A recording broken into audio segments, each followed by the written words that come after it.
నమస్తే, welcome to our channel. నేను ప్రియాంకరా.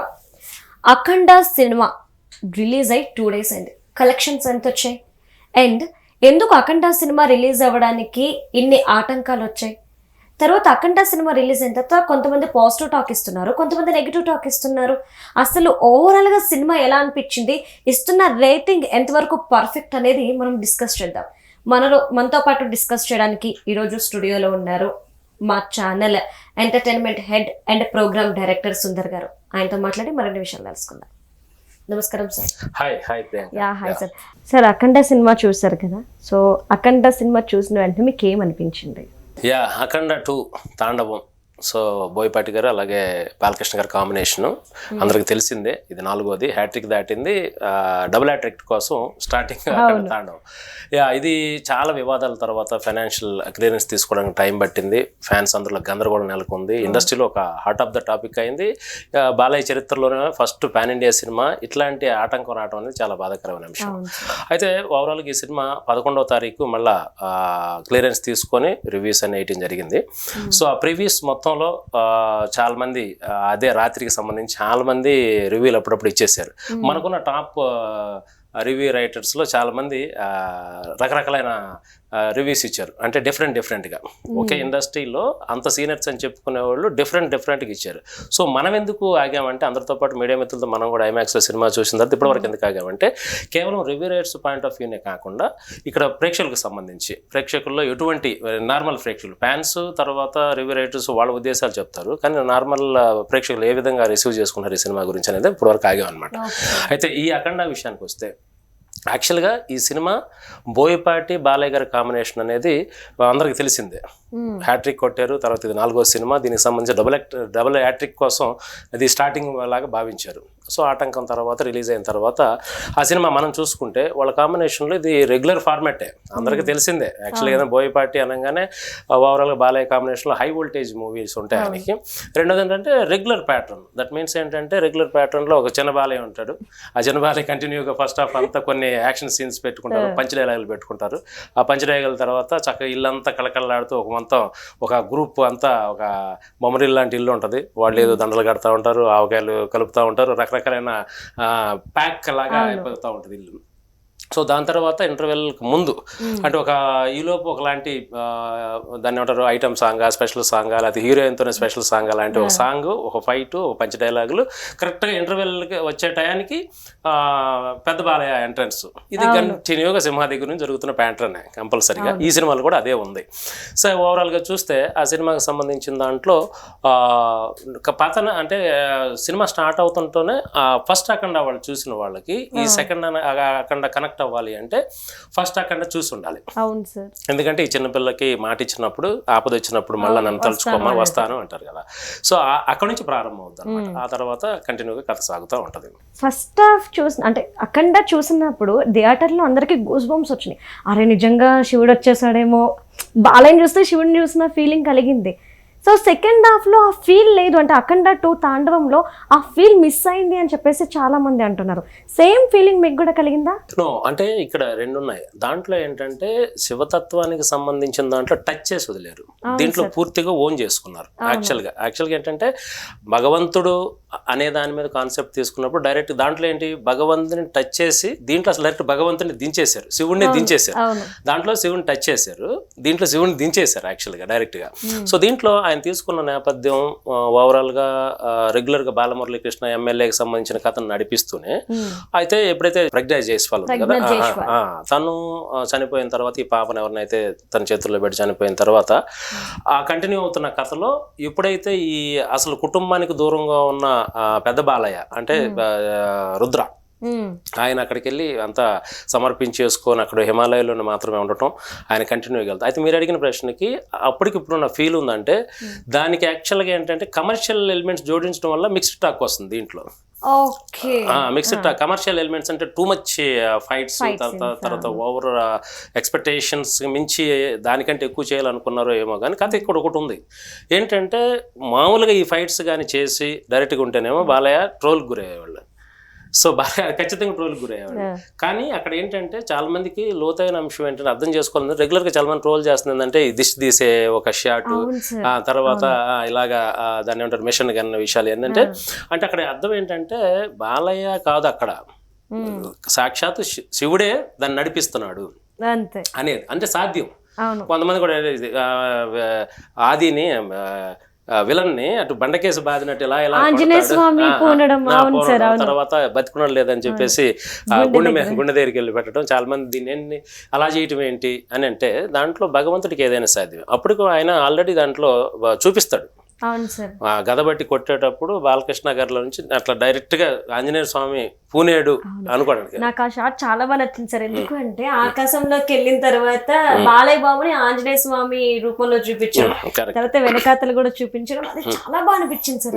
Correct correct. అది చాలా అది అక్కడ జాగ్రత్త తీసుకున్నాడు బోయపాటి. అది కాకుండా కానీ ఓన్లీ డైలాగ్ వల్ల చెప్పి ఆ తర్వాత ఇతనే ఫైట్లు చేసుకుంటూ వెళ్తే మాత్రం ఖచ్చితంగా అది ఇబ్బందికరమై అయ్యేది.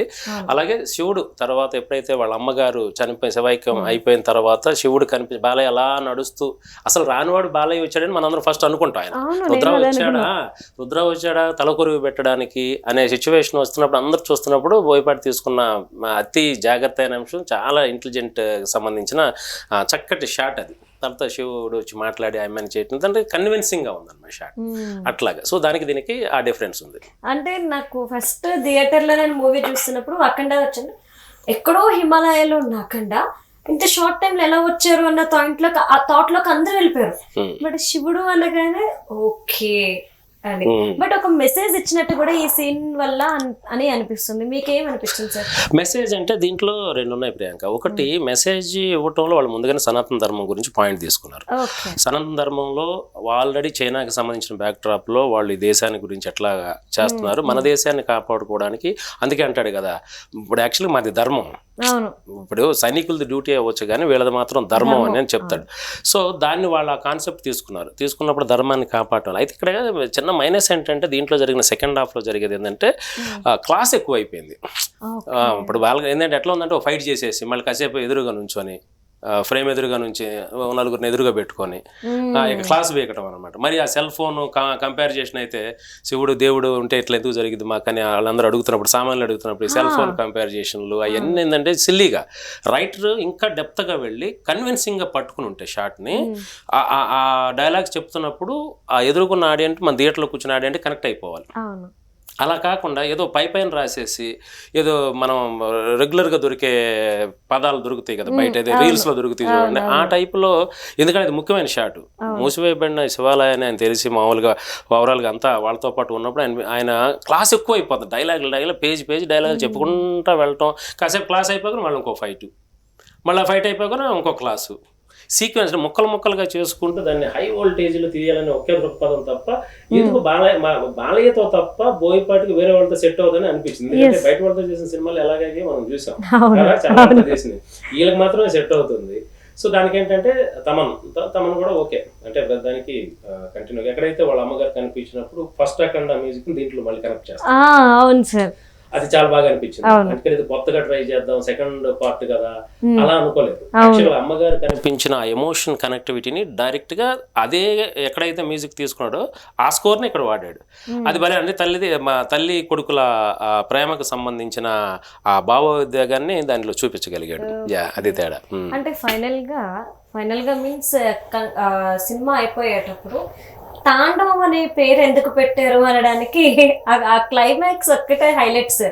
అది మీకు ఎలా అనిపించింది? ఎందుకంటే శివుడు అక్కడ తాండవం చేసేది కొన్ని మూవీస్ లోనే చూసాము మనం. పెద్ద ఎన్టీఆర్ గారిని చూసాము, తర్వాత చిరంజీవి గారితో ఒక సినిమా వచ్చింది మంజునాథ, తర్వాత ఇప్పుడు. బట్ అక్కడ తాండవం, ఇక్కడ భూమి మీద బాలకృష్ణ చేయడం ఎలా అద్భుతం అండి. యాక్చువల్గా ఏంటంటే సినిమాని దాన్ని మనం లోతుగా కనెక్ట్ అవ్వాలి. ఆయన ఉద్దేశం దైవాన్ని, అసలు బాలయ్య గారిని చూస్తే అసలు అంత దాన్ని ఏమంటారు డెడికేటెడ్గా వర్క్ చేశారు. అసలు ఆయన చూస్తుంటే ఈయన మనకు సంబంధించిన ఆయన కాదు, అసలు మన బాలయ్య కాదు, అసలు అక్కడ ఉండే అతనే, ఆయన ఘోర వాళ్ళతో పాటు ఉన్నాడు. అసలు ఆయన చూస్తేనే ఒక్కోసారి అసలు భయం వేస్తుంది, రెండోసారి అతను చూస్తే ఏం చేస్తాడో తెలియదు. అసలు ఆయనతో పెట్టుకుంటే ట్రాన్స్ఫార్మర్ పట్టుకున్నట్టే. సో బికాస్ ఆఫ్ నా బ్యాక్ ఆయన ఉన్నారు అనేది.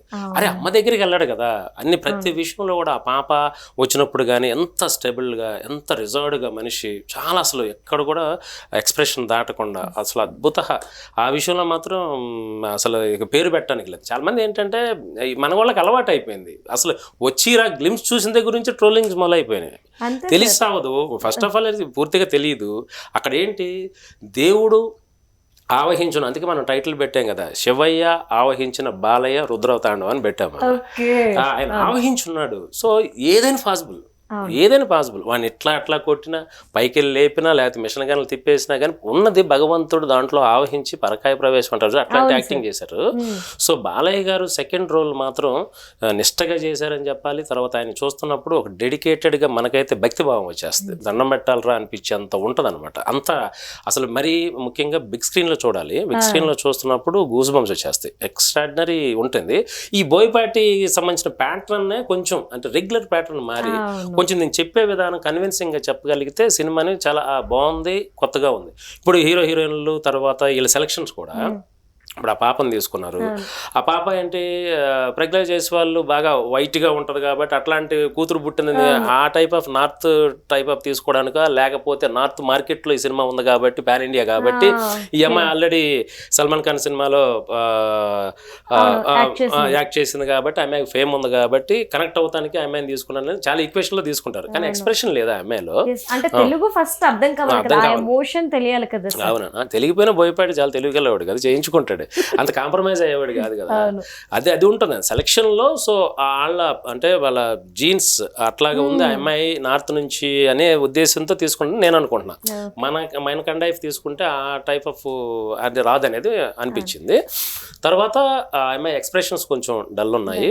సో ఓవరాల్గా చూస్తే బాలయ్యకి సంబంధించిన దాంట్లో పేరు పెట్టడానికి లేదు. ఎస్పెషల్లీ బాలయ్య గారు అయితే నాకు బాగా, అంటే నేను చాలాసార్లు అమెరికాలో ఆయన కలిసా, ఎన్నోసార్లు అక్కడికి వెళ్ళినప్పుడు ఆయన నాట్స్ కానీ ఇలా తెలుగు సంస్థల కోసం గెస్ట్గా వస్తారు. అసలు శాతకర్ణికైతే ఎయిర్పోర్ట్ దగ్గర నుంచి ఆయనకు పెద్ద ఫ్యాన్స్, మేమంతా ఫాలోయింగ్ గందరగోళంగా. అసలు మేము అక్కడికి వెళ్తే ఆయన సినిమాలు చూస్తే మీరు అదిరిపోతారు. అక్కడ నుంచే రివ్యూస్ చేసాం. ఫస్ట్ రివ్యూస్ మనం గురువారం పడుతుంది కాబట్టి మాతృ సంస్థ TV5 నుంచి నేను అప్పుడు 10 ఏళ్ళు అక్కడే ఉన్నాను కదా. అది ఎంత మంచివాడు అంటే బాలయ్య గారు, అంటే ఆయన మనకేదో తెలుసు లేదని ఈ సినిమా గురించి మంచిగా చెప్పటం కాదు, చూడగానే ఎదురు మనిషి ఏమాయి బాగున్నావు అంటాడు, నన్ను గుర్తుపెడతాడు ఆయన సీరియస్లా. రాగానే నాట్స్ కానీ ఏమాయి బాగున్నావు అంటాడు, అంత మెమరీ పవర్ అని మంచివాడు, చాలా మంచి ఆయన వ్యక్తిగతంగా టాప్. అయితే ఈ సినిమాలో మాత్రం డెడికేటెడ్గా అసలు బాలయ్య అది శివుడు ఎంచుకున్నది క్యారెక్టర్ అనేది మాత్రం చెప్పగలం. అంతే, బాలయ్య బాబు క్యారెక్టర్ చెయ్యాలి అంతే, ఇంకెవరు చేయలేరు. అది యాక్చువల్గా ఏంటంటే ఈ సినిమా రిలీజ్ కాకపోవడానికి లేట్ అవడానికి ఒక దిష్టి అనేది ఉంటుంది కదా, వాస్తవంగా అది దిష్టి పోయిందనే చెప్పాలి. చాలా మందికి అంటే సినిమా అంటే కమర్షియల్ వేలో చూడటం, అట్లా చూడటం అలవాటు అయిపోయింది. దీన్ని భక్తిభావంతో చూసి ఇది కనెక్ట్ అవుద్ది. ఫర్ ఎగ్జాంపుల్ ఇప్పుడు ట్రోల్ కావాలి అంటే ఇప్పుడు దేవీపుత్రుడు అని ఒక సినిమా ఉంది, అక్కడ ఎక్కడో సుడిగుండంలో ఉన్నప్పుడు చిన్న బొట్టు అక్కడ వెళ్ళి మూట కట్టిన బొట్టుతో ఇట్లాగా ఆమె పూజ చేసి వచ్చి అట్లా సముద్రంలో ఆ బొట్టుని అలా వదలగానే అలా కుంకుమ వెళ్ళి అక్కడ అతన్ని కాపాడుద్ది. అది దేవి పవర్ కదా, అంతే తప్ప ఇప్పుడు సౌందర్య వేస్తే వెళ్ళిపోద్దా అంటే దానికి ఆన్సర్ లేదు. ఏదైనా సరే భక్తి సినిమాలు ఎలా తీసుకోవాలంటే మన ఆడియన్స్ దానికి కనెక్ట్ అవ్వాలి, అర్థం కావాలి. వెళ్ళటంతోనే సగం సినిమా చూడరు. ఫస్ట్ రీల్స్, ఫోన్స్, పక్కనోడికి డిస్టర్బెన్సెస్ కదా. సినిమాలో కనెక్టివిటీ ఉండదు. ఏదో 4 పాటలు వచ్చినాయా, రకరకాల ఎక్స్పోజ్. అప్పుడు జాజిరా అనే పాట ఉంది కదా, దాంట్లో చూస్తే ఆ పాట కోసం వెళ్ళేసేవాళ్ళే సగం మంది ఫ్యాన్స్. ఫస్ట్ నేను చెప్తున్నా వెరీ క్లియర్గా, మత్తులో వస్తారండి సినిమాకి. ఆ మత్తులో తాగేసి గందరగోళం చేసేసి ఫస్ట్ రివ్యూస్ ఇచ్చేస్తారు ఇష్టం వచ్చినట్టు. భగవంతుడి సినిమా కూడా క్వశ్చన్ చేసుకోవాలి, లేకపోతే భగవంతుడి సినిమాని కూడా అర్థం చేసుకోవాలి అని తెలియకుండా ఇష్టం వచ్చినట్టు రివ్యూలు ఇచ్చేస్తూ ఉంటే అంతేంటంటే మన జనరేషన్లో ఉన్న ప్రాబ్లం ఏంటంటే ఇక్కడ ఉన్న వాళ్ళ యూత్ మినిమం ముందుగా అసలు అర్థం చేసుకోవడం లేదు, రెస్పాన్సిబిలిటీ లేదు అసలు. యాక్చువల్గా ఏంటంటే ఇష్టం వచ్చినట్టు మాట్లాడేయడం, ఇష్టం వచ్చినట్టు ఏది పడితే అది అనేయటం, రీల్స్, లేకపోతే రెస్పాన్సిబిలిటీ లేకపోవటం. మొత్తంలో సినిమా చూసేసి రివ్యూ ఇవ్వటం ఏంటండి. సెల్ ఫోన్ ఉన్న ప్రతి వాడు పెట్టేస్తున్నాడు. దాన్ని బట్టి ఇప్పుడు మీరు అభిమాని, ఇప్పుడు సపోజ్ నేను బాలయ్య అభిమాని సార్, మీరు మహేష్ బాబు అభిమాని, నన్ను ఆటోమేటిక్గా అంటే నా హీరో సినిమా హిట్ అవ్వలేదు, వీడిది ఎందుకు హిట్ అవ్వాలి, ఈ పాయింట్ ఆఫ్ వ్యూలో కూడా చాలా మంది ఉన్నారు. చంపేస్తున్నారు యాక్చువల్గా చెప్పాలంటే. ఒరిజినల్ కంటెంట్ ని చంపేస్తున్నారు అనుకో. కాదు భలే క్వశ్చన్ అడిగారు మీరు. ఇక్కడ ఈ ఈ దరిద్రం మనకి ఎప్పటి నుంచో ఉంది. ఇది ఫ్యాన్ గొడవ, ఫ్యాన్ వార్ బాగుండేది, ఒకళ్ళదైతే ఇది పోవాలి మాది రావాలనేది ఉండేది. కానీ దీంట్లో బాలయ్య గారిని మెచ్చుకోవాల్సింది ఏంటంటే ఆహా అనే షోలో ఆయన తీసుకున్న నిర్ణయం అన్స్టాపుల్లో, ఆయన వల్ల ఆ షో వల్ల అందరు ఒకప్పుడు ఫ్యాన్స్ వారు ఉండేది, కానీ ఆయన ఆ షో తీసుకోవడం అందరు ఫ్యాన్స్ ఇప్పుడు బాలయ్య ఫ్యాన్స్ అయ్యారు. తర్వాత ఫ్యాన్స్ లో గొడవ లేకుండా ఈ విషయంలో చాలా అన్స్టాపుల్ చాలా ఉపయోగపడింది. ఎక్స్ట్రాడినరీ ఐడియా ఇది. అల్లు అరవింద్ గారి థ్యాంక్స్ చెప్పాలి ఆ విషయంలో. ఎందుకంటే ఈ గొడవలు కొట్లాటలు మీరు మరీ ముఖ్యంగా ఆంధ్ర ప్రాంతానికి వెళ్తే అది కట్అవుట్లు అండి బాబు. అసలు ఆ వర్షిప్ మామూలు వర్షిప్ కాదు అసలు. అంటే నేను అదే అంటున్నాను, అంటే ఒక సినిమానే ద్వేయంగా పెట్టుకోకుండా చాలా విషయాల్లో కూడా ముందుకెళ్ళడానికి సినిమా టైం సినిమాకి ఇచ్చి మిగతా టైం మిగతా దానికి ఇచ్చి వచ్చినప్పుడు చాలా జాగ్రత్తగా చూసి దాన్ని పద్ధతికి వెళ్తారు. నువ్వు మూర్ఖంగా వెళ్ళిపోయి టూ మచ్ వర్షిప్ ఉందనుకోండి, నువ్వు అట్రఫ్లాప్ సినిమాను కూడా అసలు ఇరగదీసేసాడు తోపు అంటే అప్పుడు జస్టిఫికేషన్ దెబ్బతింటలా. మంచి సినిమాలు పాడైపోతాయి, చెడ్డ సినిమాలను కూడా పొగుడుతూ ఉంటే ఒక్కోసారి బాలయ్య గారికే నచ్చని సినిమాలు ఉంటాయి. మరి వాళ్ళు హడావుడి చేసే గోల్ చేసేసి ఎవడరా మా బాలయ్య అనేది అంటే ఇట్స్ నాట్ గుడ్ కదండి. అంటే బాలయ్య గారిలో కొన్ని ఇయర్స్ గా అబ్జర్వ్ చేస్తుంది భగవత్ కేసర్, అది కూడా చాలా మంది వచ్చి హిట్ అవ్వలేదు. కానీ ఒక విధంగా చెప్పాలంటే అది ఒక మంచి message oriented movie. Teachers parents కూడా పిల్లల్ని తీసుకెళ్లి చూపించిన మూవీ. డాకు మహారాజా చదువుకున్నవాడు ప్రజలకు ఎంత న్యాయం చేయాలనేది ఈ రోజు ఈ మూవీ. అంటే వరుసగా ఆయన చేస్తున్న సినిమాలన్నీ కూడా ఒక మెసేజ్ ఇస్తున్నారు. ఆయన ఏజ్ కి తగ్గట్టు ఎంచుకుంటూ ఒక మెసేజ్ ఇస్తున్నారు. అంటే చేంజ్ అయ్యారు, ఇది నా ఏజ్, నేను ఇదే సినిమాలు చేయాలి అని చెప్పి, లేదంటే ఇంకేదైనా ఉందా? నో అంటే కమర్షియల్ బ్యాక్గ్రౌండ్స్ ఎప్పుడు బాలయ్య గారు దాన్ని మిస్ అవ్వరు. ఒకప్పుడు ఫ్యాన్స్ కోసం అనేది ఉండేది, కానీ కొంతమంది కొత్త డైరెక్టర్లు కొత్త థాట్స్ తీసుకొస్తున్నప్పుడు, ఇప్పుడు భగవంత్ కేసరి చెప్పారు మీరు, భగవంత్ కేసరిలో మీరు అన్నట్టు అమెరికాలో ఉన్న చాలా, నేను అక్కడే చూసిన సినిమాని, అమెరికాలో ఉన్న చాలా మంది కుటుంబాలు పిల్లలతో సహా తీసుకొచ్చారు. అర్థం అవ్వకపోతే ఇంగ్లీష్లో తెలుగులో చెప్పడం కూడా విన్నాను. వాళ్ళకి అర్థం అవ్వకపోతే ఆయన ఎప్పుడైతే పిల్లల గురించి బ్యాడ్ టచ్ గుడ్ టచ్ గురించి చెప్తున్నప్పుడు అంటే ఏంటంటే ఏజ్కి తగ్గ క్యారెక్టర్ వేసినప్పుడు గౌరవం పెరుగుద్ది ఎప్పుడైనా సరే. ఇప్పుడు ఏంటంటే ఆల్రెడీ ఇన్ని చూసేసారు పద్దాకా ఐటమ్ సాంగ్లో, లేకపోతే ఇప్పుడు కూడా మళ్ళీ వాళ్ళకి జీన్స్ ప్యాంట్లు వేసి చేస్తూ ఉంటే, ఎందుకంటే ఈ విషయంలో ఒకప్పుడు తమిళనాడు ముందు ఉండేది డీ గ్లామర్ రోల్ చేయడానికి. తమిళనాడు చాలా ముందు ఉండేది అప్పట్లో. ఇప్పుడు చంటి ఇట్లాంటి సినిమాలన్నీ వాళ్ళ దగ్గర నుంచి వచ్చినాయి. మనకి ఈ మధ్య కాలంలో మారినప్పుడు రంగస్థలం కావచ్చు, పుష్ప కావచ్చు, పెర్ఫార్మెన్స్ ఓరియంట్. అయితే ఈ అంతకుముందే బాలయ్య గారు చేశారు, ఏది భైరవ దీపం, ప్రయోగాలు, అద్భుత సినిమాలు అప్పుడే చేశారు. అయితే ఆ సినిమాలకు సంబంధించి ఇప్పటికి కూడా ఆయన ప్రయోగం చేస్తాడనేది. అట్లాగే ఇప్పుడు మీరు అడిగిన క్వశ్చన్కి ఏజ్కి సంబంధించిన ఆయన కొత్త క్యారెక్టర్ ఏది వచ్చినా కానీ చేయడానికి ఆయన సిద్ధమే అని చెప్పారు. దేనికైనా జోవియల్గా ఆయన ఓకే అని చెప్పే మైండ్ సెట్. ఆఖరికి ఏంటంటే ఇది కూడా చెప్పారు కదా, ఇది మల్టీ స్టార్ చెప్పాలని, కానీ మంచి డైరెక్టర్ ఉంటే చేసుకోండి అని చెప్పేసి. అట్లా ఏదేమైనా ఈ సినిమాకి సంబంధించిన దాంట్లో మాత్రం సినిమా మంచి సినిమా, చూడాల్సిన సినిమా, లాజిక్లు వెతకకుండా ఈ సినిమాని చూడాలి ఫస్ట్ థింగ్. ఓకే సార్ ఈరోజు యాక్చువల్లీ మనం ఫైనల్గా రేటింగ్ గురించి మాట్లాడుకోవాలి. చాలామంది 5కి 2.5, 10కి 5.5 రేటింగ్ ఇస్తున్నారు. ఏం చూసి రేటింగ్స్ ఇస్తున్నారు సినిమాలకి? యాక్చువల్గా ఓకే, గుడ్ క్వశ్చన్. రేటింగ్ అసలు ఫస్ట్ ఇలాంటి సినిమాలకి రేటింగ్ ఇవ్వకూడదు, మాట్లాడకూడదు. ఫస్ట్ థింగ్ సినిమాని చూడాలి, ఎందుకు, ఏ ఉద్దేశంతో డైరెక్టర్ తీసాడు, ఏ ఉద్దేశాన్ని చెప్పాలనుకున్నాడు, ఏం చెప్పాడు. సో ధర్మం గురించి చెప్పినప్పుడు మన ధర్మంలో మనం తీసుకోవాల్సింది ఏంటి ఓవరాల్గా, అతను చెప్పిన ఒక సందేశాత్మకం దేశానికి సంబంధించింది. అది మన దేశంలో మనం చేస్తున్న సనాతన ధర్మానికి సంబంధించి చెప్పినప్పుడు దానికి ఎలాగ జస్టిఫికేషన్ చేసాడని చూడాలి. 2, అసలు రేటింగ్ ఎలా ఇస్తారండి, అసలు రేటింగ్ ఎవరు ఇచ్చేది, ఏ స్కేల్ ప్రకారం ఇస్తారు, ఎవరు ఇస్తారు రేటింగ్, ఎందుకు ఇవ్వాలి, రేటింగ్ ఏంటి అసలు, ఎక్కడి నుంచి, దేనికి, నువ్వు 5 ఉంటే దానికి ఇష్టం వచ్చినట్టు 2 దగ్గర నుంచి మొదలుపెట్టి, నీకు నచ్చితే ఒక రకంగా, నీ ఫ్యాన్ అయితే ఒక రకంగా, నీకు సంబంధించిన క్యాస్ట్ అయితే ఒక రకంగా, డబ్బులు ఇస్తే ఓకే, అదే ఓపెన్ సీక్రెట్ అందరూ అంటారు డబ్బులు ఇస్తే అది అయినాయి కాబట్టి డబ్బులు ఇస్తే ఒక రకంగా రేటింగ్ ఇచ్చేస్తా. రేటింగ్ అసలు ఈ రేటింగ్స్ అనేది నాన్ సెన్స్ అండి. రేటింగ్స్ ఇవ్వకూడదు. సాక్షాత్ నేను అల్లు అర్జున్తో ఇంటర్వ్యూ చేశాను, ఎక్కడ చికాగో నుంచి కాలిఫోర్నియా దాకా స్పెషల్ చార్టెడ్ ఫ్లైట్లో. ఆయన ఇంటర్వ్యూ చేసి ఆయన అదే అన్నారు, రేటింగ్లు ఎవరండి ఇచ్చేది, ఎందుకు ఇస్తారండి, రేటింగ్ ఇచ్చి మా సినిమాని చంపేస్తున్నారండి అన్నారు. నేను అడిగి కొన్ని రేటింగ్లో బతికిచ్చారు కదండి, అసలు ఎవరు ఇమ్మన్నారు, నెక్స్ట్ రోజు సినిమా చూసి వాళ్ళు డిసైడ్ చేస్తారు ప్రేక్షకులు. సో రేటింగ్ తప్పండి. ఈ సినిమాకి రేటింగ్ లేదు, మంచి సినిమా. బాలయ్య గారు ఇటువంటి మంచి సినిమాలు తీయాలి, ఖచ్చితంగా ఆయన మంచి మంచి క్యారెక్టర్లు చేస్తారు. ఖచ్చితంగా ఈ సినిమా మాత్రం మంచి సినిమా, చూడాల్సిన సినిమా. ప్రతివాడి బాధ్యత అనేది. అంటే నువ్వు లాజిక్లు ఎత్తుక్కుంటూ అవి చేసుకుంటా స్టోల్స్ కోసం సినిమా చూడకూడదు. అట్లాగా ముందుగా అవగాహన ఉండాలి దాని మీద. సో చూసారు కదండి, అఖండ 2 తాండవం సినిమా ఓవరాల్గా ఎలా ఉంది, అలానే అసలు ఏ కంటెంట్ని బేస్ చేసుకొని ఈ సినిమా తీశారు, సనాతన ధర్మానికి ఎంతటి ప్రయారిటీ ఇచ్చారు అనే విషయాలు, అండ్ రేటింగ్ గురించి కూడా ముఖ్యంగా మనం ప్రస్తావించుకున్నాం ఇందులో. కాబట్టి ఎవరైనా చెప్పేది ఏంటి అంటే, వచ్చిన వెంటనే చాలామంది కొంతమంది పాజిటివ్ రేటింగ్ ఇస్తారు, కొంతమంది సినిమాని చంపేసే విధంగా రేటింగ్స్ ఇస్తూ ఉంటారు. కాబట్టి రివ్యూస్ అనేది వచ్చిన వెంటనే ప్రీమియర్ షో చూసేసి వచ్చే చెప్పిన వాళ్ళ మాటలు నమ్మకండి, కాస్త ఆగండి. కామన్ మ్యాన్స్ వెళ్ళాలి, ఫ్యామిలీ వెళ్ళి చూడాలి. వీళ్ళు చూసి వచ్చిన తర్వాత వారు ఏదైతే చెప్తారో ఇది ఒరిజినల్ అనమాట. కాబట్టి ఓవరాల్గా అఖండ 2 తాండవం అయితే ప్రతి ఒక్కరూ చూడండి. సనాతన ధర్మం యొక్క ప్రయారిటీ ఏంటి అనేది చెప్పారు. అండ్ మనం ధర్మాన్ని రక్షించడం కోసం మనం ప్రయత్నం చేస్తూ ఉంటే మన బాధ్యతల్ని నెరవేర్చడానికి, మన ధర్మాన్ని నెరవేర్చడానికి భగవంతుడు వస్తాడు, అది మనకి సహకరిస్తాడు అని ఒక మంచి మెసేజ్ అఖండ 2లో ఇవ్వడం జరిగింది.